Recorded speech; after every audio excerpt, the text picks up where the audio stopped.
सिंह जी जुड़ रहे हैं। प्रकाश सिंह जी एक्सक्लूसिव बातचीत कर रहे हैं शेखर सुमन से। Over to you Prakash ji.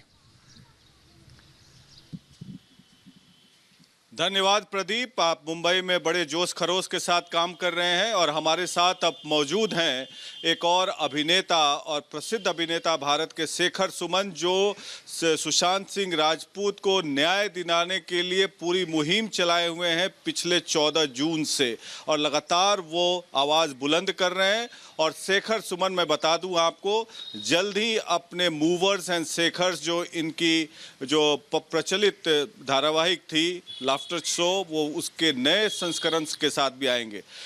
Shekhar ji, आपका बहुत बहुत स्वागत है रिपब्लिक भारत के साथ बात करने के लिए। मेरा सवाल ये है कि ये जो ड्रग्स एंगल है बॉलीवुड में, ये विस्फोटक होता जा रहा है। काफ़ी नाम है हमारे पास ए लिस्टर्स और बी लिस्टर्स एक्टर्स के, कई लोगों को एनसीबी ने बुलाया भी है। और नई वीडियो जो आई है करण जौहर के घर की, जिसमें तमाम एक्टर्स हैं, सब लोग हैं, नाम मैं नहीं लेना चाहूँगा, ये कितना विध्वंसक है जहां तक कि बॉलीवुड की बात हो या समाज की बात हो, और एनसीबी को क्या कार्रवाई करनी चाहिए करण जौहर ने जो पार्टी आयोजित की थी?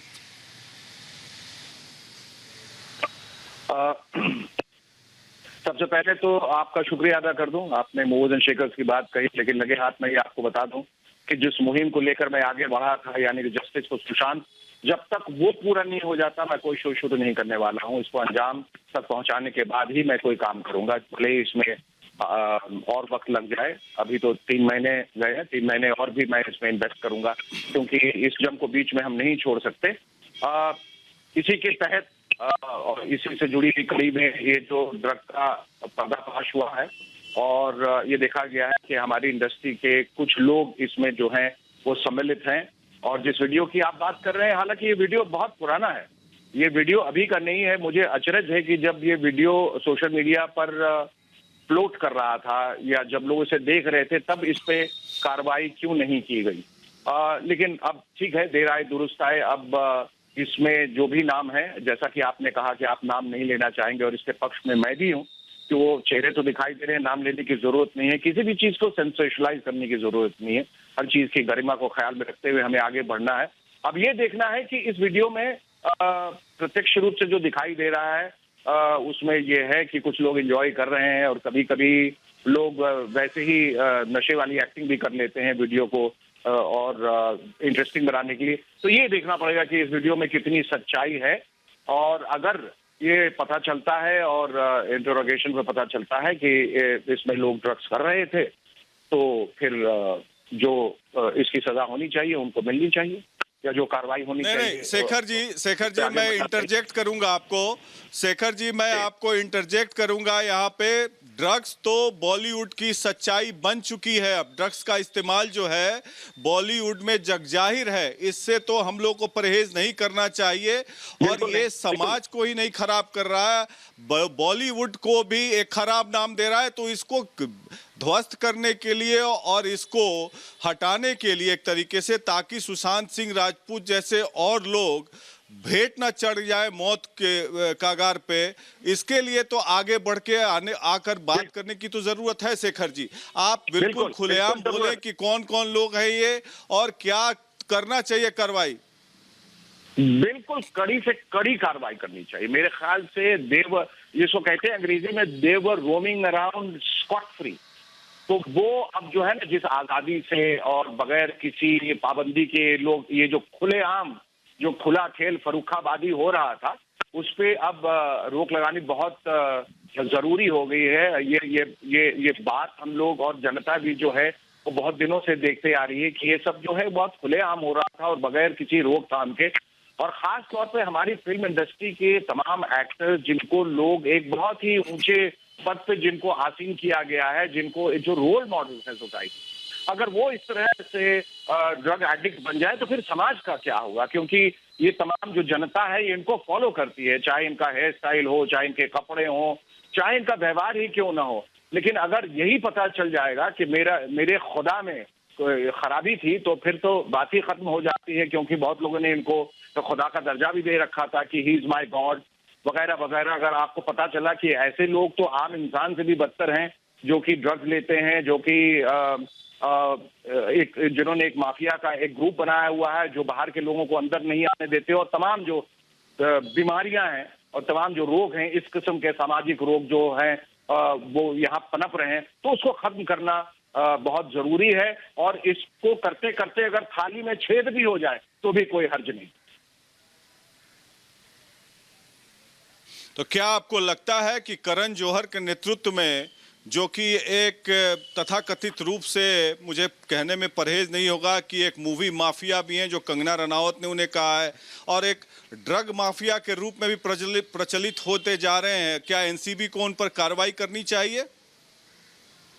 मेरे ख्याल से जो दिखाई दे रहा है, और अगर एनसीबी को लगता है कि उस पर कार्रवाई होनी चाहिए तो होनी चाहिए, बिल्कुल। ये हम भी कह रहे हैं, हम सब लोग कह रहे हैं कि जो दिख रहा है प्रत्यक्ष रूप से, और अगर गलत दिख रहा है और उसके तह तक पहुंचना जरूरी है, तो जरूर कार्रवाई होनी चाहिए। मेरा अगला सवाल यह है कि Republic media network, Republic Bharat और रिपब्लिक टीवी ने लगातार मुहिम चलाया और देश के लोगों का प्यार भी मिला कि सुशांत सिंह राजपूत को न्याय दिलाने में हम लोग अपने editor in chief Arnab Goswami के नेतृत्व में काफ़ी मेहनत की और काफ़ी करीब हैं हम लोग न्याय दिलाने के लिए। आपको क्या लगता है, जो महाराष्ट्र विधानसभा ने अभी प्रिविलेज नोटिस दिया है, जिस तरीके से अर्नब गोस्वामी को कटघरे में शामिल करने की कोशिश की है, जबकि देश की जनता का अपार प्यार है रिपब्लिक, तो मुझे लगता नहीं कि बाल बांका कर पाएंगे। तो क्या आपको लगता है कि ये मीडिया को थ्रॉटल करने की कोशिश की जा रही है? इसके पहले भी हमारे पत्रकार को गिरफ्तार कर लिया गया था। जी, मुझे पूरी तरह से अंदर की जानकारी नहीं है। मुझे इतना मालूम है कि उन पर विशेषाधिकार हनन करने का ये आरोप लगा है। ये कहां तक सच है हमें ये नहीं मालूम, पर ये जरूर है कि आप जो डेमोक्रेसी का जो चौथा स्तंभ है, जो फोर्थ स्टेट कहलाता है, उसको आप दबा नहीं सकते। ये उनका हक है कि वो जो हमारे समाज में जो कुछ हो रहा है और गलत हो रहा है उसको सामने लाएं, उसको जनता के सामने पेश करें। ये उनकी सामाजिक और नैतिक जिम्मेदारी है और उसको रोकने का हक किसी को नहीं है। तो ये अगर उनको रोकने की कोशिश अगर गलत तरीके से की जा रही है तो हम उसकी निंदा करते हैं। लेकिन शेखर जी, मैंने ये ट्रेंड देखा है कि हमेशा Republic media network, Republic Bharat और रिपब्लिक टीवी और खासकर अर्नब गोस्वामी को टारगेट किया जाता है क्योंकि वो आवाज़ बुलंद करते हैं, और आवाज़ बुलंद करते हैं न्याय के लिए, न्याय दिलाने के लिए, या किसी गरीब के हित की बात करते हैं। और अगर कोई गलत काम करता है उसके क्या खिलाफ आवाज़ बुलंद करना अर्नब गोस्वामी द्वारा, क्या ये गलत काम है? नहीं, बिल्कुल गलत काम नहीं है। सवाल ये है कि जब आप नायक बनते हैं और आगे बढ़ते हैं तो आपकी झोली में दोनों चीजें आती हैं। आप में तारीफ भी अर्नब की उतनी ही होती है, आपने देखा, और बुराई भी उतनी ही होती है, क्योंकि कुछ लोग जो हैं वो डरे हुए हैं, सहमे हुए हैं। उनको लगता है कि उनका वो मुखौटा गिर जाएगा इस वजह से, या जो चोरी छिपे बहुत सारा काम कर रहे थे वो सारे चेहरे सामने आ जाएंगे, पर्दाफाश हो जाएगा, तो वो बुराई करने पर आतुर हो जाते हैं। फिर वो अवरोध पैदा करते हैं, वो रोकने की कोशिश करते हैं। तो इससे डरना नहीं चाहिए, क्योंकि अर्नब के साथ जनता है, मीडिया के साथ जनता, अगर वो सही तरीके से आगे बढ़े तो। और अर्नब जो अपना काम कर रहे हैं, हम चाहेंगे कि वो इसी बेबाकी से करते रहें और इस बात से ना विचलित हों कि कोई उन्हें रोकने की कोशिश कर रहा है, उन्हें बदनाम करने की कोशिश कर रहा है।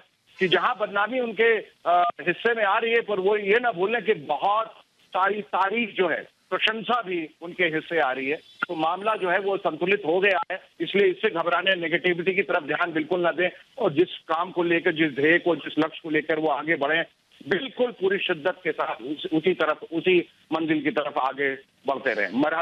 मरहला जो भी है उसमें दुश्वारियां भी आएंगी, परेशानियां भी आएंगी। ये तो रीत रिवाज है कि जो भी एक सच्चा अच्छा इंसान होता है उसको भी रोकने की, उसको भी कोसने की, उसको भी दबाने की कोशिश की जाती है, लेकिन सच्चाई जो है हमेशा अंततोगत्वा वो विजयी होती है।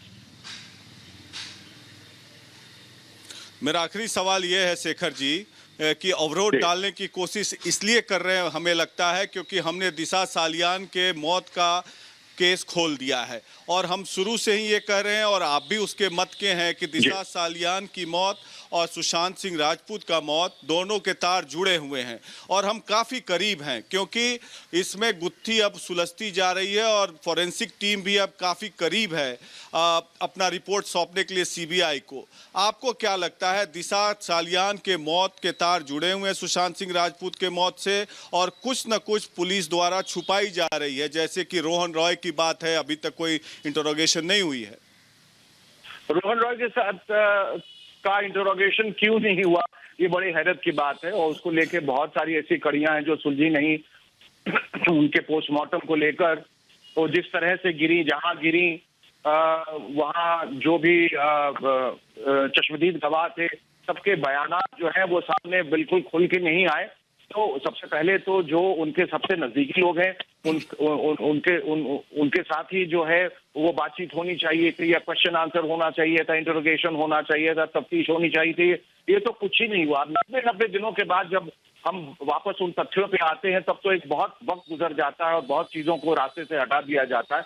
लेकिन दिशा की जब मौत हुई थी और उसके एक हफ्ते के बाद जब सुशांत की मौत हुई थी, तो ऐसा उस वक्त भी लगा था कि दोनों के बीच की एक कोई कड़ी है जो जुड़ी हुई है और जिसको अलग अलग तरीके से पेश करने की कोशिश की जा रही है। और महज ये इत्तेफाक नहीं हो सकता कि एक ही हफ्ते में दनादन लोग मरे चले जा रहे हैं और हर किसी को ये डिप्रेस थ्योरी देके ये कहा जाए कि ये डिप्रेस थे, वो डिप्रेस थे, ये कूद गई, ये गिर गई और वो लटक गए, बात खत्म हो गई। बात को दफनाने की बहुत आसान तरीके से कोशिश की जा रही थी। लेकिन वो मैंने कहा, सच्चाई की एक आदत होती है कि आप वो जिस गति से भी चले, वो धीमी गति से भी चले या उसे रोकने की भी कोशिश की जाए, लेकिन वो घूम फिर के सच्चाई जो है अपना सर जरूर उठाती है और विजयी जरूर होती है। दिशा की बात मैं बहुत पहले से कर रहा हूँ, अर्नब ने भी बात उठाई है, आप भी उठा रहे हैं, जनता भी उठा रही है आवाज। और आप देखिएगा कि आखिर में फिर आपको पता चलेगा कि इसके बीच कोई एक जुड़ाव था, एक कड़ी थी, कोई एक रिश्ता था और दोनों जो है केस एक दूसरे से मिले हुए हैं। और एक केस जहां सुलझेगा वहां दूसरा केस भी अपने आप सुलझ जाएगा। बिल्कुल, एक केस सुलझेगा तो दूसरा केस भी सुलझ जाएगा। लेकिन सुशांत सिंह राजपूत ने दिशा की मौत के बाद अपने सिक्योरिटी को लेकर कंसर्न रेज किया था और उन लोगों का स्टेटमेंट रिकॉर्ड है। एक पिठानी है और एक दूसरे कोई व्यक्ति हैं जिनको कॉल करके अपने सिक्योरिटी को लेकर कंसर्न रेज किया था। इसको आप किस रूप में देखते हैं? किसने किया था, मैं समझा नहीं। किसने सिक्योरिटी के लिए आवाज उठाई थी? प्रकाश जी जरा दोहराएं सवाल।